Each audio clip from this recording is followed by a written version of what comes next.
আজকে জানলাম কেষ্টদা বীরভূমের ইঁদুর। বিজেপি পার্টিকে অনুরোধ করব শুভেন্দু দাকে আর দুজনকে নিয়ে এলেন, মমতা ব্যানার্জির অভিষেক ব্যানার্জি। তাহলে আগে জানতাম কেষ্টদা বীরভূমের বাঘ, আজকে জানলাম কেষ্টদা বীরভূমের ইঁদুর। তার কারণ ভোটে হারার পরে, সরকার চলে যাওয়ার পরে আজকে তিনি মমতা ব্যানার্জির হাত ছেড়ে বিজেটিএমসিতে মানে বিজে মূলে ঋতব্রতর হাতে জয়েন করে জেলার সভাপতি হলেন। বিজেপি পার্টিকে অনুরোধ করব শুভেন্দু দাকে আর দুজনকে নিয়ে এলেন, মমতা ব্যানার্জির অভিষেক ব্যানার্জি। তাহলে আপনাদের সরকার চালাতে অসুবিধা হবে না। কাকে নিলেন না বলুন? তৃণমূলের সকলকেই তো নিলেন।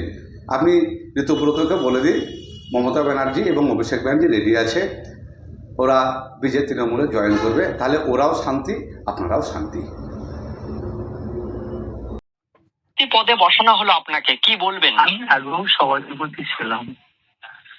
আমি সভাধিপতি থেকে সিকিম দাঁড়িয়েছি, নয়ও তৃণমূলের এমপিকে জিতিয়েছি, 11 জিতিয়েছি, 14 জিতিয়েছি, 19 জিতিয়েছি, তখন আইপ্যাক ছিল না, 21 জিতিয়েছি, আইপ্যাক ছিল না। কি এমন হলো আমাকে সভাধিপতি সরিয়ে দেওয়া হলো?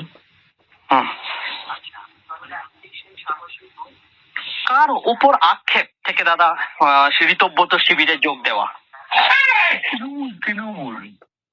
আমি তৃণমূলকে ভালোবাসি। আমি সিপিএম দাঁড়িয়ে তৃণমূলে, কংগ্রেস থেকে তৃণমূল হয়েছি। নির্বাচনে ভরাডুবির পর মমতা বন্দ্যোপাধ্যায় কি আপনার সঙ্গে যোগাযোগ করেছিলেন? আমি মমতা ব্যানার্জি ফোন করেছিলাম, মমতা ব্যানার্জিকে শ্রদ্ধা করি, ভালোবাসি। সভাপতি হলেন, এবার দলের কর্মীদের উদ্দেশ্যে কি বলবেন?